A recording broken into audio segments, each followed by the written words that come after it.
إذا دعان آمنت بالله وصدق الله العظيم إن الله وملائكته يصلون على النبي يا أيها الذين آمنوا صلوا عليه وسلموا تسليما الصلاة والسلام عليك يا سيدي يا رسول الله وعلى آلك وأصحابك يا سيدي يا حبيب الله. حمد و ثنا کے بعد حضرات محترم، اللہ تبارک و تعالیٰ کا فضل و کرم ہے کہ آج 10واں روزہ ہے، پہلا عشرہ مکمل ہونے کو ہے اور دوسرے عشرے کا آغاز ہونے والا ہے۔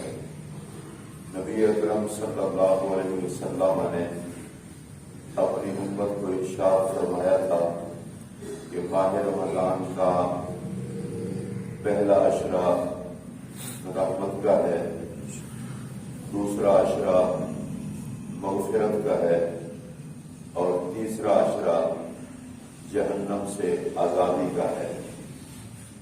یہ ترتیب رسول رحمت نے بتائی۔ آپ سمجھتے ہیں کہ جس پر خدا کی رحمت ہوتی ہے بخشش بھی اسی کی ہوتی ہے، اور جس کی بخشش ہوتی ہے جہنم سے آزادی بھی اسے ہی ملتی ہے۔ تو رمضان المبارک کا پورا مہینہ یکم سے لے کر آخر تک جو خوش قسمت اللہ اور اس کے رسول کی فرما برداری میں ماہ رمضان کو گزارتا ہے، تو ماہ رمضان اس کو گناہوں سے دھو کر اللہ سے بخشوا کر اور جاتے ہوئے جہنم سے آزادی دلوا کے جاتا ہے۔ ہمیں ماہ رمضان کے جب یہ ہم گزار رہے ہیں تو ہمیں سوچنا چاہیے کہ کیا جو تقاضے ہیں ماہ رمضان کو گزارنے کے ہم اسی طرح سے گزار رہے ہیں۔ نبی اکرم صلی اللہ علیہ وسلم ایک دفعہ ممبر پر چڑھے، پہلی سیڑھی پر بھی آمین کہا، دوسری پر بھی، تیسری پر بھی۔ آپ سے بعد میں پوچھا گیا یا رسول اللہ صلی اللہ علیہ وسلم کہ آج آپ نے سیڑھیوں پر چڑھتے ہوئے آمین کیوں کہا؟ تو آج کے موضوع سے متعلق جو بات ہے وہ میں کرنے لگا ہوں۔ نبی پاک علیہ السلام نے فرمایا، جبرائیل امین نے میری خدمت میں آ کر گزارش کی کہ یا رسول اللہ صلی اللہ علیہ وسلم، اللہ فرماتا ہے اگر کوئی بندہ ماہ رمضان کو پا لے اور ماہ رمضان کو پا لینے کے بعد وہ اپنے آپ کو رب سے بخشواتا نہیں، تو اللہ فرماتا ہے ایسے بندے کو پھر میں نہیں بخشوں گا۔ نبی پاک علیہ السلام نے فرمایا آمین، اے جبرائیل، اللہ ایسے بندے کو بخشے گا نہیں اور میں ایسے بندے کی بخشش کی سفارش نہیں کروں گا۔ اس لیے ماہ رمضان المبارک اللہ کی بہت بڑی نعمت ہے، ہمیں اس کو غفلت سے نہیں گزارنا چاہیے۔ رسول اللہ علیہ السلام نے ماہ رمضان المبارک کی عزت اور حرمت کو بڑے پیار کے لہجے میں اپنی امت کو سمجھایا ہے۔ فرمایا کہ ماہ رمضان میں اللہ کی جتنی رحمتیں اور جتنا کرم میری امت پر ہوتا ہے، اگر میری امت کو وہ سب کچھ معلوم ہو جائے تو یہ اللہ کی بارگاہ میں درخواست کریں، یا اللہ پورا سال رمضان ہی رہے، کوئی اور مہینہ نہ آئے۔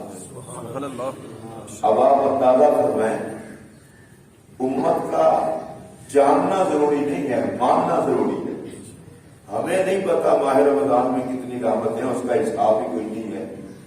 جب نبی پاک نے بتا دیا تو ہمیں پتہ چل گیا کہ اگر اس کی پوری برکات کا امت محمدیہ کو پتا ہو علیہ السلام، صاحب السلام، تو وہ درخواست کرے یا اللہ پورا ساری رمضان رہ جائے ہی نہ۔ اور یہ تو گنتی کے دن ہے، جیسے قرآن کہتا ہے یا معدودات، گنتی کے دن ہیں۔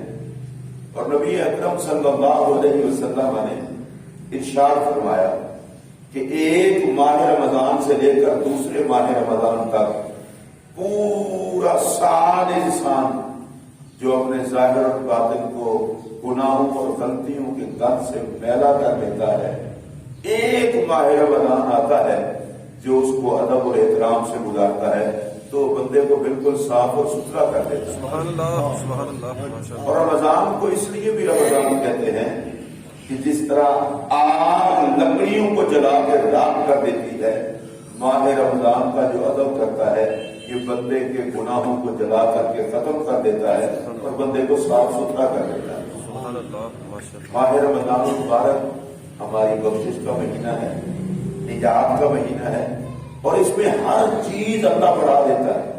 مومن کا رزق بڑھا دیتا ہے، نیکیوں کا اجر بڑھا دیتا ہے۔ سبحان اللہ، سبحان اللہ۔ اگر کوئی بندہ نفل پڑھتا ہے تو رب ثواب فرض کا دیتا ہے۔ سبحان اللہ، سبحان اللہ۔ کوئی بندہ فرض پڑھتا ہے تو اللہ 70 فرضوں کا ثواب دیتا ہے۔ سبحان اللہ، ماشاء اللہ۔ اور یہ کیسا عظیم المرتبت مہینہ ہے کہ اللہ شیطان کو جکڑ دیتا ہے، رحمت کے دروازے کھول دیتا ہے، آسمان کے دروازے کھول دیتا ہے، اور اللہ کی طرف سے منادی ندا کرتا ہے اور خدا کا خوف کر خیر کے متلاشی، یہ رحمت کا مہینہ ہے، اب مانگنا رب سے خیر، اب نیکی کے کام کر، اچھائی کے کام کا، یہ سیزن ہے۔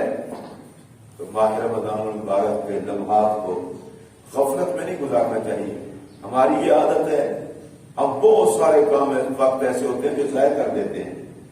ویسے تو ماہ رمضان المبارک میں آپ دیکھیں، روزے دار بندہ جب صبح کو روزہ رکھ لیتا ہے تو مغرب تک اللہ کے فضل سے نیکی میں ہی رہتا ہے، کیونکہ روزے میں ہے۔ سبحان اللہ، سبحان اور روزے کی فضیلت کو نبی اکرم صلی اللہ علیہ وسلم نے بیان فرمایا میرے امتیو، ہر عمل کی جزا اللہ تبارک و تعالیٰ نے مقرر کی ہے۔ کچھ عمل ایسے ہیں جس کی جزا نیت اتنا ہی ہے جتنا وہ عمل ہے، جیسے بندہ نیت کر لے نیکی کی تو ایک نیکی کا ثواب اللہ دیتا ہے۔ اگر گناہ کی نیت کرتا ہے یا گناہ کرتا ہے تو ایک گناہ کے بدلے میں ایک دیتا ہے، اور نیک کام کر لے تو اللہ پھر ایک نیکی کے بدلے میں 10 نیکیاں دیتا ہے۔ پھر نبی پاک علیہ السلام نے فرمایا اللہ کے راستے میں بندہ خرچ کرے تو 700 گنا تک اللہ ثواب عطا کرتا ہے۔ پھر نبی پاک علیہ السلام نے ارشاد فرمایا ہر عمل کا ثواب اس کو مقرر کر دیا گیا ہے، اور یہ سننے والی بات ہے، حضور نے فرمایا سوائے روزے کے ثواب کو سوائے خدا کے جانتے ہیں۔ سبحان اللہ، ماشاء اللہ۔ اللہ اتنا ثواب عطا فرماتا ہے جس کا کوئی حساب ہی نہیں ہے۔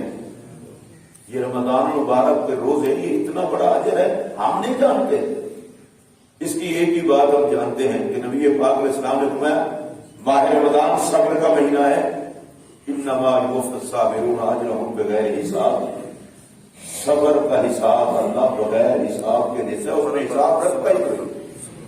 پھر نبی اکرم صلی اللہ علیہ وسلم نے ایک بات بتائی امت کو، فرمایا من صام رمضان ایمانا و احتسابا غفر له ما تقدم من ذنبه، جو ثواب کی نیت سے ایمان کی حالت میں رمضان کے روزے رکھ لیتا ہے، میں اللہ کا نبی اعلان کر رہا ہوں اس کے پچھلے سارے گناہ معاف کر دوں۔ پھر نبی پاک علیہ السلام نے ارشاد فرمایا من قام رمضان غفر له ما تقدم من ذنبه، جو آدمی ماہ رمضان میں قیام کرتا ہے، تراویح پڑھتا ہے، اللہ اس کے پچھلے سارے گناہ معاف کر دیتا ہے۔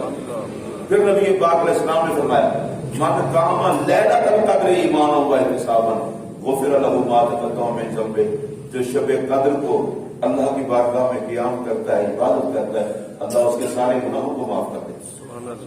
تو ماہ رمضان میں رحمتوں والا مہینہ ہے، برکتوں والا مہینہ ہے، ہمیں احساس کے ساتھ گزارنا چاہیے۔ پھر دیکھیے نبی اکرم صلی اللہ علیہ وسلم نے یہ ترتیب کیا بتائی، رحمت برس رہی ہے، ابتدائی مہینہ رحمت کا ہے، اور رحمت کون برسا رہا ہے؟ اللہ۔ تو پاگل ہی ہوگا جو خدا سے رحمت نہ مانگے۔ اب دوسرے افسرے کا آغاز ہوا، فرمایا یہ بخشش کا افسرہ ہے، اور بخشنا کس نے؟ اللہ نے۔ تو بے وقوف ہوگا جو خدا سے بخشش نہ مانگے۔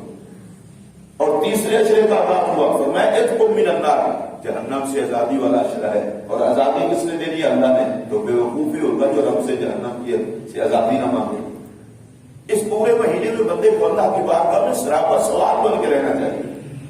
اور دیکھیے قرآن مجید سے جس مقام کو میں نے پڑھا تھا، اللہ فرماتا ہے وَإِذَا سَأَلَكَ عِبَادِي عَنِّي فَإِنِّي قَرِيبٌ. اے محبوب صلی اللہ علیہ وسلم، جب میرے بندے آپ سے میرے بارے میں پوچھیں تو انہیں کہہ دینا میں قریب ہوں. رب تو شارب سے بھی زیادہ قریب ہے. اجیب دعوت الداعی اذا دعان. جب بھی کوئی میری بارگاہ میں دعا کی درخواست کرتا ہے میں اس کی دعا کو قبول کرتا ہوں. سبحان اللہ. میں دعا رد نہیں کرتا. اب دیکھیے یہ قرآن پاک ہے، کوئی روایت نہیں ہے، قصہ نہیں ہے، کہانی نہیں ہے. تو میں جب بھی وہ دعا کرتا ہے، جب بھی مجھ سے مانگتا ہے تو میں خالق کو، میں اس کی دعا کو رد نہیں کرتا. دیکھیے اس سے بڑی سند اور کیا ہو. اگر حدیث میں ہوتا تو کوئی کیا دیتا ہے راوی ضعیف ہے، یہ روایت میں فرق ہے. یہ تو قرآن کی آیت ہے اور اللہ اپنے محبوب سے اعلان کروا رہا ہے. ضرورت مند ہم ہیں، حاجت مند ہم ہیں، مانگنا ہم نے ہے، درخواست ہم نے کرنی ہے. اور بندہ مانگتے ہوئے اولاد مانگ سکتا ہے، بندہ مانگتے ہوئے رزق مانگ سکتا ہے، عزت مانگ سکتا ہے، مغفرت مانگ سکتا ہے. سب کچھ اللہ ہی دیتا ہے نا. تو دینے والا کہہ رہا ہے مانگو تو صحیح. میں تو ہر سننے پکارنے والے کی اور ہر مانگنے والے کی دعا کو شرف قبولیت عطا فرماتا ہوں. اچھا یہ تو ہمیشہ کا اصول ہے جب بھی کوئی مانگے. اور ماہ رمضان میں خاص طور پر دو موقع ایسے ہیں نبی پاک علیہ السلام نے فرمایا ان موقعوں پر دعا رد نہیں بنتی. ایک روزہ دار جب روزہ افطار کرنے لگتا ہے اور دوسرا جب صبح آپ سحری کھا کے فارغ ہوتے ہیں. ہم تو اس چکر میں پڑے ہوتے ہیں کہ بس وہ روزہ بند ہو رہا ہے، بند ہو رہا ہے، جلدی جلدی کھائیں پیئیں اور چھوٹی. اللہ کے بندے وقت کون سا ہے؟ جس ٹائم بندہ سحری کھا رہا ہوتا ہے، رسول اللہ علیہ السلام کا نوکر یہ سحری کھا رہا ہوتا ہے اور فرشتے اس کے لیے بخشش کی دعا آپ کی بارگاہ میں. سبحان اللہ. سبحان اللہ. یا اللہ یہ صبح صبح اٹھ کے بیٹھ رہا ہے، روزے کی سحری کھا رہا ہے.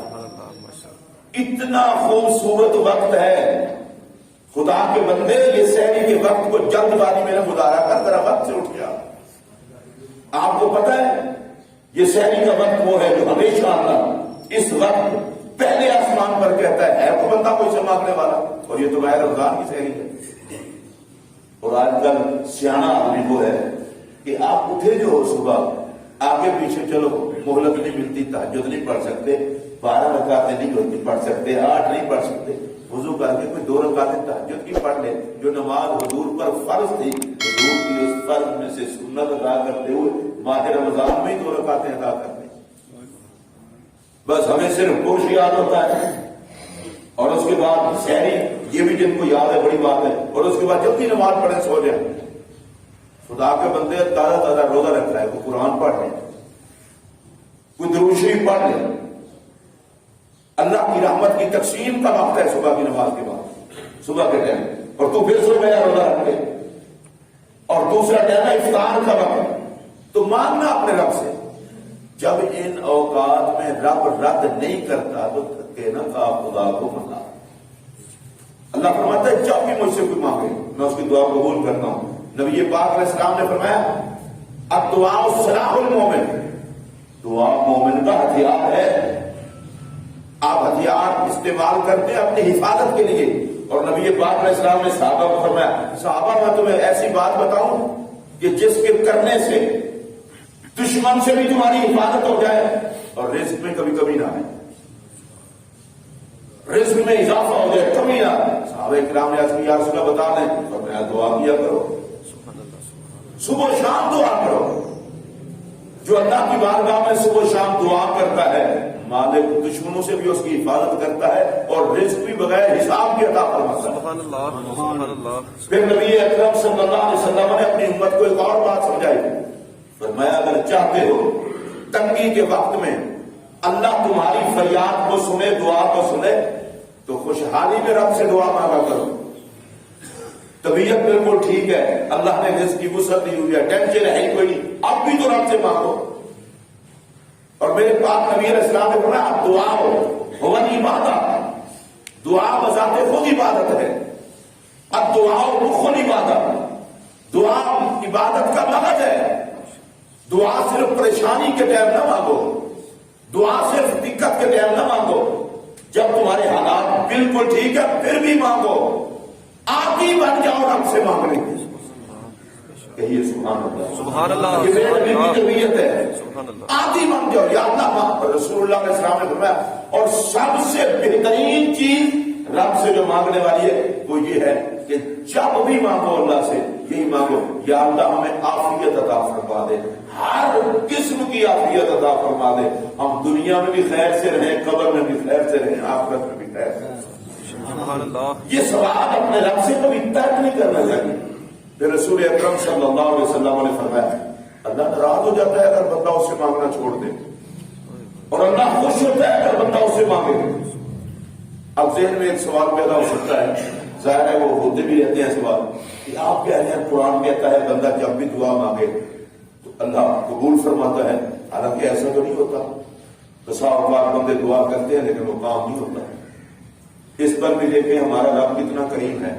بلکہ ایک حدیث کے معنی آپ کے سامنے بیان کر کے پھر اگلی بات کرتا ہوں. حضور علیہ السلام نے فرمایا اللہ بڑی کریم ذات ہے, وہ حیا فرماتا ہے اس بات سے کہ بندہ میری بارگاہ میں ہاتھ اٹھائے اور میں ہاتھوں میں کچھ ڈالے بغیر خالی لوٹا دوں. سبحان اللہ. اب ذہن میں یہ سوال ہوتا ہے پھر کہ دعائیں قبول, بھائی کس نے کہا ہے قبول نہیں ہوتی؟ نہیں, بندے نے ایک چیز مانگی رب نے نہیں دی, میں کہ یہ رب کا کرم ہے. دیکھیں بندے کو پتہ نہیں ہوتا کون سی چیز میرے لیے بہتر ہے کون سی چیز بہتر نہیں ہے. بندہ تو اپنے عقل کا اندازہ لگا کے رب سے مانگتا ہے.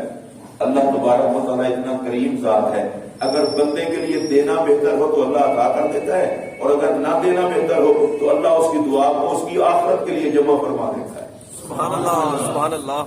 ہمارے مانگنے پر بھی اللہ ہمیں وہ نہیں دیتا جو ہمارے لیے نقصان دہ ہے, اس لیے کہ رب کو اپنے بندوں سے پیار نہیں ہوا.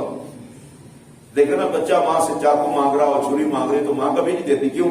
بچہ ہے نا, کہ اپنے آپ کو کاٹ نہ لے. اللہ کہتا ہے تجھے تو نہیں پتا تو کیا مانگ رہا ہے, مجھے تو پتا ہے تیرے لیے ٹھیک نہیں ہے, تیری دعا بھی رد نہیں کرتا, تجھے وہ چیز بھی نہیں دیتا, تیری دعا کو تیرے نیکیوں کے پلڑے میں آخرت کے لیے رکھ لیتا. سبحان اللہ. سبحان اللہ. اور اگر بہتر ہو اللہ عطا فرما دیتا ہے. ایک بندہ قیامت کے دن اللہ کی بارگاہ میں پیش ہوگا, اللہ تعالیٰ اس بندے سے بات کرے گا, اپنی بارگاہ میں کھڑا کر کے. دیکھیں کتنا کریم رب ہے کہ اپنے بندوں سے خود سامنے کھڑا کر کے بات کرے. اللہ فرمائے گا میرے بندے میں نے تجھ سے وعدہ کیا تھا جب تو دعا کرے گا تو میں تیری دعا قبول کروں گا. وہ کہے گا ہاں یا اللہ کیا تھا.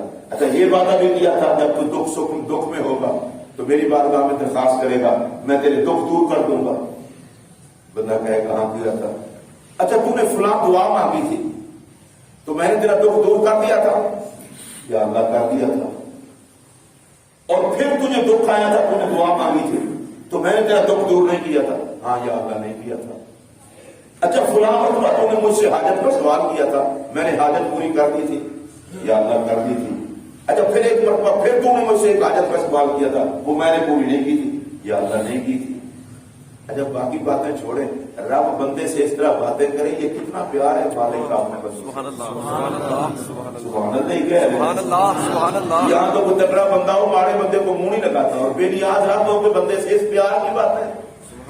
اور اس تفصیل کے ساتھ اب اللہ تبارک و تعالیٰ اس بندے کو فرمائے گا او بندہ خدا وہ جو تمہیں سوال کیا تھا میں نے پورا نہیں کیا تھا, وہ دعا تیری رد نہیں کی تھی بلکہ اس دعا کو یہ نے ذخیرہ آخرت بنا لیا تھا. جب وہ دیکھے گا نا اس دعا کی وجہ سے میری نیکیوں میں اتنا اضافہ ہوا ہے اور اللہ نے اتنا درجہ بلند کیا ہے. اب یہ جملہ سننا, حدیث کا ترجمہ کر رہا ہوں. وہ کہے گا کاش میرا مالک دنیا میں مجھے کوئی دعا پوری کر کے نہ دیتا, وہ ساری اپنے پاس جمع کر لیتا اور آج اس کی وجہ سے میرے درجات بلند کر. سبحان اللہ. اچھا ہم بڑے بے صبرے ہو جاتے ہیں, جی دعا باقی ہے جی قبول نہیں ہوتی. اچھا اور تو رب سے مانگ, فیصلہ رب پہ چھوڑ دے. یہ جلد بازی کیوں ہے؟ اللہ نے جلدی قبول کیوں نہیں کی؟ تیرا فائدہ اسی میں ہے. اور ایک حدیث پاک میں ہے بعض دفعہ گنہگار بندہ اللہ کی بارگاہ میں کوئی درخواست کرتا ہے, اللہ کہتا ہے فرشتے اس کی ضرورت کو جلدی جلدی پورا کر دو. فرشتے اس کی ضرورت کو پورا کر دیتے ہیں. اور ایک نیک آدمی اللہ کی بارگاہ میں درخواست کرتا ہے, اللہ کہتا ہے اس کے معاملے کو بھی لٹکا دو. فرشتے کہتے ہیں یا اللہ گنہگار بندے نے دعا مانگی تو نے فوراً پوری کر دی, اور یہ نیک بندہ دعا کر رہا ہے اور تو کہتا ہے لٹکا دو, تیری بڑی حکمتیں ہیں, بے نیاز ہے. اللہ فرماتا ہے وہ ہے مطلبی, کبھی کبھی بس مطلب کے لیے مجھے یاد کرتا ہے، اور میں نہیں چاہتا مطلب ہی میرا زیادہ دیر نام لے. اس نے نام لیا ہے، اس کی ضرورت کی چیز دو، بس یہ چپ ہو جائے گا. اور یہ جو میرا بندہ ہے یہ تو میری یاد کرتا رہتا ہے، مجھے پیارا لگتا ہے کہ اس کی زبان پر میری یاد ہو. یہ میرا نام لے. اب اس کا کام ذرا لٹکا دو تاکہ یہ اور کام کے بہانے مجھے یاد کرتا رہے اور میں مالک خوش ہوتا رہوں کہ مجھے یاد تو کرتا. اس چکر میں نہ پڑا کریں یہ ہفتہ ہو گیا اللہ کی بارگاہ مانگتے ہوئے، 15 دن ہو گئے مانگتے ہوئے تو دعا. وہ اللہ کے بندے رب کا احسان سمجھ، جس نے قبول کیا ہے وہ آئے تجھے اپنا نام لینے کے لیے. ہماری نظر میں سب کچھ دنیا ہی رہ جاتی ہے، ہم صرف اسی چکر میں رہتے ہیں. کیا مالک کی بارگاہ میں حاضر ہو کر دعا مانگنا اور مالک کا نام زبان پہ آنا یہ کوئی تھوڑی نعمت ہے؟ اور حدیث پاک میں جب کوئی بندہ کہتا ہے نا یا رب یا رب یا رب، اے میرے پروردگار اے میرے پروردگار اے میرے پروردگار، اللہ فرماتا ہے لبیک عبدی، میرے بندے میں موجود ہوں گا، سال توتا سوال کر جو مانگے گا عطا کر دوں گا. سبحان اللہ. وہ کریم رب، وہ رحیم رب، وہ غفار رب، وہ ستار رب، وہ ارحم الراحمین رب، وہ تو بندہ جب بھی اس سے مانگے اللہ قبول فرماتا ہے، دیتا ہے. تو پھر ہم ادھر ادھر دھکے کھاتے ہیں. ہمارے معاشرے میں کلمہ پڑھنے والوں کو اگر یقین ہو جائے رب ہر جگہ دیتا ہے تو یہ در بدر لوگوں کے دروازوں پہ دھکے کھاتے ہیں. ادھر دھکے نہ کھائیں، مالک سے ہی مانگ لیا کریں. ہر کسی کو عطا کرنے والا میرا رب ہے. کہیے سبحان اللہ. اور یہ تو ماہ رمضان ہے، رحمت کے دروازے کھلے ہوئے ہیں، مغفرت کے دروازے کھلے ہوئے ہیں. حضرت ام المومنین سیدہ عائشہ صدیقہ رضی اللہ تعالیٰ عنہا نے پوچھا تھا یا رسول اللہ اگر میں شب قدر کو پالوں تو کیا مانگوں؟ فرمایا خدا سے معافی مانگنا، اس لیے کہ معافی مانگنے سے بہترین عمل ہی کوئی نہیں. اچھا ہم باقی سب کچھ مانگتے ہیں، معافی کی طرف نہیں آتے. رزق بڑھا دے، فصل ہماری اچھی ہو جائے، پیسے زیادہ آ جائیں، کاروبار میں برکت ہو جائے. اور اللہ کے بندے سیدھی سیدھی رب سے معافی مانگ، باقی سارے کام کو خدا خود کرتے ہیں. تو ہمیں جو مانگنا چاہیے اپنے رب سے، جو سوال کرتے. اور رمضان شریف میں تو آپ روزے کیا کرتے ہیں، یہ تو روزے دار کے منہ کی بو پسند ہے. مانگ اپنی مغفرت کو، زندگی کا پتہ کوئی نہیں ہے. جب مالک عطا کرنے پر اور کرم فرمانے پر مائل ہے تو پھر تم ادھر ادھر کیوں ہو؟ آئیے میں اپنی گفتگو کو ختم کرتے ہوئے یہ قرآن پاک کا ذرا انداز دیکھیں. اللہ فرماتا ہے وَإِذَا سَأَلَكَ عِبَادِي عَنِّي فَإِنِّي قَرِيبٌ أُجِيبُ دَعْوَةَ الدَّاعِ إِذَا دَعَانِ، کہ جب تو اس سے میرے بندے میرے بارے میں سوال کریں محبوب تو کہہ دو میں قریب ہوں، جب بھی دعا کریں میں ان کی دعا کو قبول فرماتا ہوں. یہ اگلا جملہ سننا، ذرا غور کرنا جمعہ کے بعد گھر جا کر بھی. اللہ فرماتا ہے فَلْيَسْتَجِيبُوا لِي، محبوب ان کو کہہ دو میں جو ان کی مانتا ہوں تو یہ بھی میری مانے نا.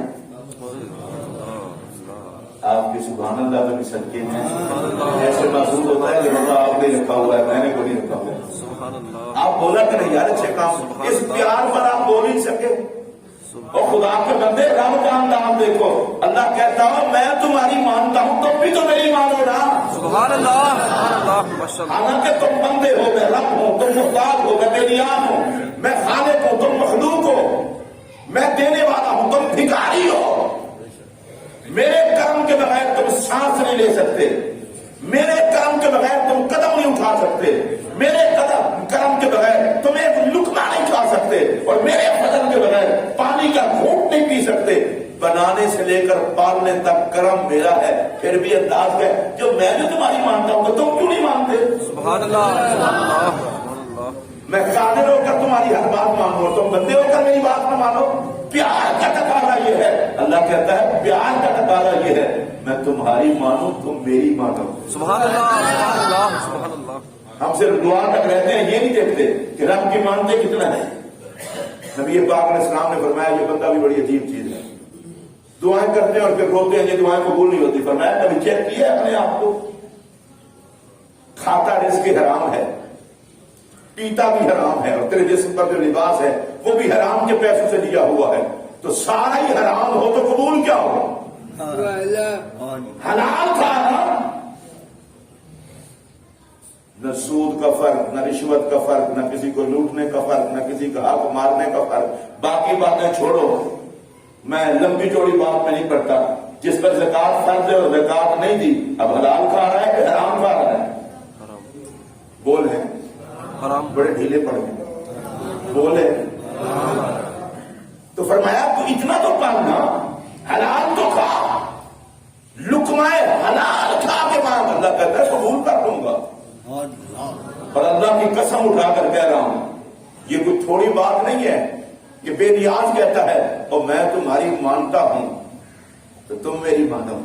سبحان اللہ سبحان اللہ سبحان جس اللہ. بندے کو یہ بات یاد ہو جائے تو وہ 5 وقت کی فرض نماز کیسے نہیں پڑھے گا. آخری بات آج کی میں کر رہا ہوں. صحابہ کرام نے پوچھا یا رسول اللہ دعائیں کب قبول ہوتی ہیں عام حالات میں؟ سرکار نے فرمایا ایک فرض نماز کے بعد اور ایک صبح رات کے آخری حصے میں. یہ 2 وقت ہیں جب دعائیں رد نہیں ہوتی، قبول ہوتی ہیں. چلے میں تہجد کے ٹائم جو نصیب والے ہوتے ہیں ان کے نصیبے کو سلام. جو نہیں اٹھ پاتے، آپ نے فرض نمازوں کا کبھی دیکھا ہے ہم کیا کیا کرتے ہیں؟ امام سلام کہتے اور ایسے دوڑتے ہیں جیسے پولیس کا چھاپا پڑ گیا ہے، یا جیسے قیدیوں کو رہائی مل گئی ہے. تو اللہ کے بندے یہ ٹائم ہے دعا مانگنے کا. اللہ کے نبی کا وعدہ ہے دعا نہ دینی ہوتی، مانگ کے جانا. اور پھر آپ تنہا نہیں مانگنا، ایک امام مانگے گا، سارے دو آمین کہیں گے. کیا پتہ کس کی آمین کا صدقہ سب کا کام ہو جائے. نبی پاک علیہ السلام مسجد شریف میں تشریف فرمائے، ایک نمازی آیا ہماری طرح کا جلد باز، گاہک کو بٹھا کے یار بس میں جلدی آیا. اور یہ بھی خوش قسمت ہے جو گاہک کو بٹھا کے آ جاتے ہیں. اور ادھر ایک طرف اب نماز ہے ایک طرف گاہک ہے، دونوں گھر رکھنے ہیں. ٹکرے ٹکرے ماری، وہ بھاگ کے گئے گاہک نہ چلا جائے. ایک جلد باز نمازی ہے، اس نے نماز پڑھی اور نماز پڑھ کے اس نے فوراً کہا اللہم اغفر لی وارحمنی. چلو یا اللہ مجھے بخش دے، مجھ پر کرم کرا. جلدی جانے لگا. سرکار نے بلایا پر میں بڑا جلد باز نمازی ہے. نماز پڑھی اور جلدی بھاگنے والی کی. اب تھوڑی دیر اللہ کا ذکر کرتا، پھر مجھ محمد پر درود پڑھتا، پھر دعا مانگتا. سبحان اللہ سبحان اللہ سبحان اللہ. اتنے میرے اور نمازی آ گئے. اس نے آ کر نماز پڑھی خود. نماز کے بعد اس نے اللہ کا ذکر کیا. اللہ کا ذکر کرنے کے بعد سرکار پر درود پڑھا اور درود پڑھ لیا نا تو میرے نبی خود بولے، فرمایا ادعو، اب دعا مانگ، تیری دعا کو اللہ رد ہی نہیں کرے گا. سبحان اللہ سبحان اللہ ماشاء اللہ ماشاء اللہ. ہمارے یہاں پتہ نہیں یہ غلط عادت رواج کس نے ڈال دیا ہے. مولوی صاحب کو دوسرا سلام پھرتے ہی پیچھے دیکھیں تو ماشاءاللہ کوئی تو جوتی پکڑ کے دروازے تک بھی پہنچ چکے ہوتے ہیں. یہ مسجد میں تو ایماندار کو سکون آیا کرتا تھا، یہ مسلمانوں کو بیماری کب سے پڑی ہے سلام پھرے اور جان چھوٹے. ہم نے تو فرض نمازوں کی دعا کے ٹائم کو خراب کر دیا ہوا ہے. اور آپ کو پتا ہے میرے اور آپ کے نبی کا ارشاد ہے، جس بندے نے فرض نماز کے بعد آیت الکرسی پڑھی ہر فرض نماز کے بعد، فرمایا اس کے اور جنت میں جانے میں رکاوٹ صرف موت ہے. جس دن مرے گا سیدھا جنت. سبحان اللہ سبحان اللہ سبحان اللہ ماشاء اللہ ماشاء اللہ. حضور نے تو آپ کو ہر بات بتائی، ہمیں بھی ہر بات بتائیے. اگر ہماری توجہ ادھر نہیں جاتی تو شومی قسمت ہماری ہے. ہم تو میں حلفاً یہ بات کہتا ہوں اور خدا کی قسم یہ قرآن کی آیت بندے کو راغب کرتی ہے. حد نہیں ہو گئی. اللہ کہتا ہے میں مالک ہو کے تمہاری ہر بات مانتا ہوں اور گناہ گار ہو کے بھی تمہاری نہیں، تم میں نہیں مانتے. پیدا میں نے کیا، پالا میں نے، رزق میں نے دیا، عزت میں نے دی. یہ جسم میرا دیا ہوا ہے، میری مرضی کے بغیر تم سانس تک بھی نہیں لے سکتے. سانس میرا ہے اور پھر بھی تم میرا کہنا نہیں مانتے. اور یار میں تمہارا رب ہوں، میں مانتا ہوں تو تم میری مان. اچھا میں اس پر صرف ایک جملہ عرض کرنا چاہتا ہوں. خدا بندوں کی مانے اور بندے خدا کی مانے تو مسلمانوں کا معاشرہ جنت کا معاشرہ نہ بن جائے. یہ ماہ رمضان مبارک ہے، آپ میرے لیے بھی اور اپنے لیے بھی دعا کریں. مجھے پچھلے دنوں چونکہ حالات خراب تھے، ہمارے حالات بہت خراب تھے، پچھلے دنوں میں حاضر نہیں ہو سکا. آپ دعا فرمائیں. جن لوگوں نے ناموس رسالت کی خاطر جانوں کے نذرانے دیے ہیں اور جو ان ہنگاموں میں مسلمان شہید ہوئے ہیں، اللہ ان کے تحت ہاتھ بلند فرمائے. آمین آمین آمین. بابر بھائی کا فون آیا تھا اس دن میں تھا ہی نہیں، ان کے ابا جان کا انتقال ہوا ہے. اللہ تعالیٰ نبی پاک علیہ السلام کے وسیلہ پاک سے ان کی مغفرت فرمائے اور ان کو جنت میں جگہ عطا فرمائے.